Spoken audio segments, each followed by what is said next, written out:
Effectivement, mon papa était quelqu'un qui était engagé dans ces discussions, mais c'était un homme curieux. Voilà, je crois que c'est ça surtout la force de mon papa, c'est qu'il m'a appris à être curieux, curieux de tout, quitte même des fois à abandonner des pistes qu'on avait suivies en disant bon finalement ça m'intéresse moins que je ne l'avais imaginé, mais en tout cas ne jamais s'interdire d'aller creuser, d'aller poser des questions, de s'investir, voilà, et tant dans ses voyages que dans sa manière d'envisager notre quotidien, il le faisait.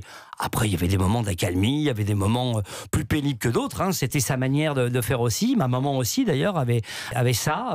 Ma maman, elle m'a plus amené vers l'idée que vivre en société passait par une certaine exaltation, écouter un petit peu ce qui se passait autour de soi. Ma mère était plus dans l'intuition, mon père était plus dans le monde des idées, et ma mère plus dans l'intuition, dans le goût de l'instant. Mais c'est un bon terreau, tout ça. Oui, c'est un bon terreau. Donc l'exaltation, en fait, c'est plutôt votre mère qui vous l'a transmise. Oui.